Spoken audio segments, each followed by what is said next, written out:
sobre o caráter do líder. Vamos conhecer uma liderança que foi exemplar em todas as circunstâncias. Ele não teve sequer nenhum erro durante toda a sua trajetória ministerial.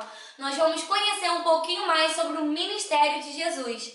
E hoje nós vamos conhecer 7 características que foram assim marcantes na trajetória de liderança de Jesus e que todo líder cristão deveria sim seguir esse exemplo e caminhar nessa direção. Porque Jesus, ele é um grande exemplo a ser imitado. Vamos à nossa videoaula de hoje.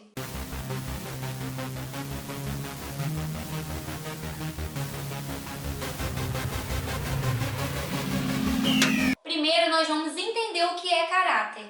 Caráter pode ser definido como um conjunto de qualidades. E como a gente pode identificar se a pessoa tem ou não um bom caráter? Através da sua índole, do seu modo de se comportar, das suas características morais. Jesus foi um líder que tinha ampla visão, consciência de si, da sua missão e dever de formar discípulos para continuar assim a sua obra. Ele viveu uma vida de constante oração, desde o chamado dos discípulos até a sua morte na cruz. Primeiro, ser íntegro. E na palavra do Senhor, lá em João, capítulo 8, verso 46, diz assim: Quem dentre vós me convence de pecado? Se vos digo a verdade, por que razão não me credes? Como Jesus, nós devemos ser íntegros, viver realmente aquilo que nós falamos, motivando sempre nossos liderados e ensinando o caminho certo a ser seguido e assim transmitir confiança a cada um deles e ser um exemplo onde quer que nós passarmos.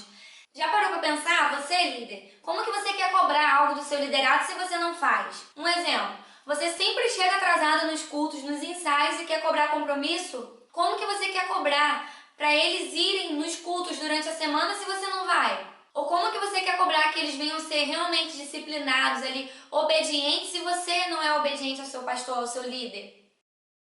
Segundo, ser amoroso. Na palavra de Deus em João, capítulo 13, versículo 1, diz assim: Ora, antes da festa da Páscoa, sabendo Jesus que era chegada a sua hora de passar deste mundo para o Pai, tendo amado os seus que estavam no mundo, amou-os até o fim. Jesus, ele não olhou os defeitos dos seus discípulos.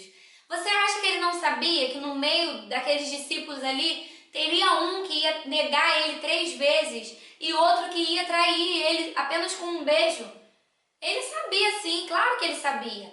Mas mesmo assim, ele não desistiu de nenhum deles e amou cada um deles até o fim. E como Jesus, nós devemos sim amar os nossos liderados, ajudar cada um deles, não só o grupo em si, mas olhar para cada um deles individualmente e auxiliar naquilo que eles precisam. Terceiro, ser servo. Na palavra de Deus, lá em João, capítulo 13, versículo 12 ao 14, diz assim: Depois de lhes ter lavado os pés, tomou as vestes e, voltando à mesa, perguntou-lhes: Compreendeis o que vos fiz?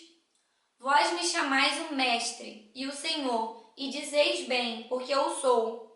Ora, se eu, sendo o Senhor e o Mestre, vos lavei os pés, também vós deveis lavar os pés uns dos outros. Jesus deixou aqui um grande exemplo. Nós devemos sim servir uns aos outros e servir principalmente aos nossos liderados e assim ensinar a cada um deles a servir ao seu próximo.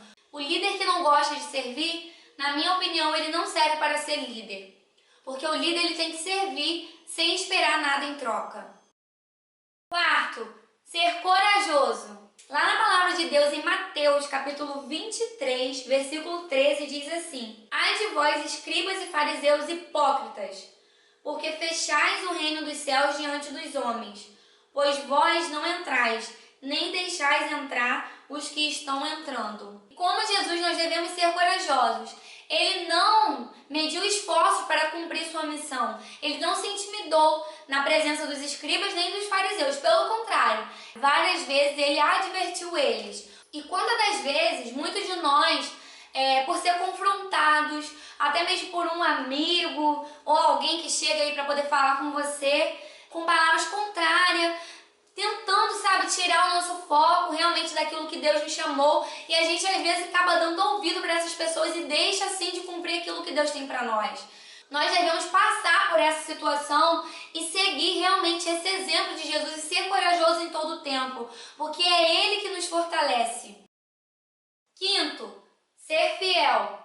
Na palavra de Deus, lá em Mateus 26, capítulo 39, diz assim: adiantando-se um pouco, prostou-se sobre o seu rosto, orando e dizendo: meu Pai, se possível, passe de mim este cálice. Todavia, não seja como eu quero, e sim como tu queres. Jesus, ele sabia que era preciso passar aquilo tudo que ele passou para que se cumprisse na vida dele a vontade de Deus. Mas ele expôs a sua vontade para Deus. Mas ele deixou bem claro que era a vontade do Pai que deveria ser feita na sua vida. Se atente uma coisa: quantos de nós, quando passa por lutas, dificuldades, batalhas espirituais mesmo, o que a gente faz? A gente pede tanto a Deus para que faça realmente aquilo que nós queremos, né? A gente apresenta tanto as nossas vontades para o Senhor e nós esquecemos da vontade dele para a nossa vida. E a palavra fala o quê? Que a vontade de Deus é boa, perfeita e agradável. Que possamos pegar esse exemplo de Jesus e ser fiel em todo o tempo e expor para o Senhor a nossa vontade, mas deixar bem clara para Ele que é a vontade dele que tem que permanecer nas nossas vidas. Sexto, ser focado. Na palavra de Deus em Lucas, capítulo 9, do 18 ao 22, diz assim: estando ele orando à parte, achavam-se presentes os discípulos, a quem perguntou: quem dize às multidões que sou eu? Responderam eles: João Batista, mas outros Elias, e ainda outros dizem que ressurgiu um dos antigos profetas. Mas vós, perguntou ele, quem dizeis que eu sou? Então falou Pedro e disse: és o Cristo de Deus. E ele, porém, advertindo-os, mandou que ninguém declarasse tal coisa, dizendo: é necessário que o Filho do Homem sofra muitas coisas, seja rejeitado pelos anciões, pelos principais sacerdotes e pelos escribas, seja morto e no terceiro dia ressuscite. Como Jesus, nós devemos ser focados em nossa missão. Jesus, ele não se importou com o que as pessoas falavam dele, achavam ou até pensavam a seu respeito. Pelo contrário, ele permaneceu firme no seu propósito e cumpriu a sua missão com excelência. É fundamental para um líder saber quem ele é, para que ele foi chamado, para que o ministério venha cumprir o seu chamado com excelência. Você ter essa certeza dentro do seu coração. Nós temos que parar com esse costume de ficar ouvindo qualquer coisa, sabe? Que as pessoas falam, pensam a seu respeito. Isso às vezes incomoda tanto você e você deixa de fazer aquilo que Deus tem para sua vida. Saiba que Ele vai cobrar de você. Aquilo que Ele colocou em suas mãos é para você fazer. Sétimo, gerar líderes. Na palavra de Deus, lá em Mateus, capítulo 28, versículo 19, diz assim: ide, portanto, fazei discípulos de todas as nações, batizando-os em nome do Pai, e do Filho e do Espírito Santo. E como Jesus, nós devemos gerar outros líderes.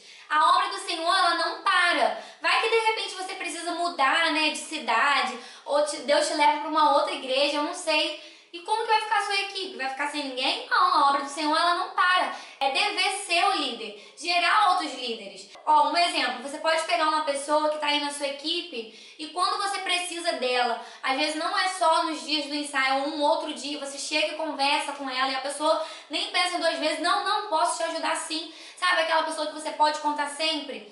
Pega essa pessoa, ajuda ela de alguma forma, sabe? Auxilia, capacita ela, ajuda para que ela venha a ser um líder de excelência. Outra coisa que eu ia falar: líder, você não pode trabalhar sozinho, não existe liderança sozinho, ninguém trabalha sozinho, sabe? Ninguém caminha sozinho. É bem mais fácil você distribuir funções. E com certeza dentro da sua equipe tem pessoas que às vezes é bom para fazer uma maquiagem, outra para um penteado, para escrever um roteiro, a ajudar aí no congresso, no seminário, né, de dança. Tem pessoas que gostam de falar e falam bem em público. É nosso dever como líder enxergar o potencial dos nossos liderados e valorizar cada um deles. Essas características do Senhor. Fique firme na posição que o Senhor te colocou. Não olhe para trás, porque a palavra do Senhor fala o quê? Ninguém que, tendo posto a mão no arado, olha para trás, é apto para o reino de Deus. Que você venha a cada dia mais prosseguir e saber que você não está sozinho. O Espírito Santo está aí com você em todo o tempo, é só você conversar com ele. Então quando você precisar de ajuda, corre para ele. Às vezes a gente acaba correndo para um amigo, me ajuda aqui, me ajuda ali. Não, corre para o Espírito Santo, pede ele que com certeza ele vai te ajudar em todas as circunstâncias e vai te capacitar para poder seguir aí nessa liderança e ter realmente liderança de excelência. Claro que a gente nunca vai ser um líder, né, de excelência como Jesus foi, mas nós somos desafiados a cada dia que passa a seguir o modelo de excelência de Jesus. Então que o Espírito Santo venha te ajudar e venha te fortalecer. Então, meus amores, é isso que eu queria falar com vocês. Eu espero realmente que essas videoaulas estejam acrescentando na vida de vocês, porque tem acrescentado muito na minha vida, porque assim eu tô orando muito mais, eu tô lendo mais, eu tô estudando mais, procurando aprender cada dia mais para compartilhar tudinho aqui com vocês. Se você gostou, não esquece de dar o seu joinha. Se ainda não é inscrito, vem se inscrever e fazer parte da nossa família. Se você não sabe, eu tô em todas as redes sociais, eu vou deixar aqui embaixo, inclusive no Snapchat. Se você ainda não nos segue lá, é só colocar A Extravagantes e seguir a gente por lá, que eu compartilho algumas coisas lá. Que Deus te abençoe poderosamente. Um grande beijo e até o próximo vídeo. Tchau!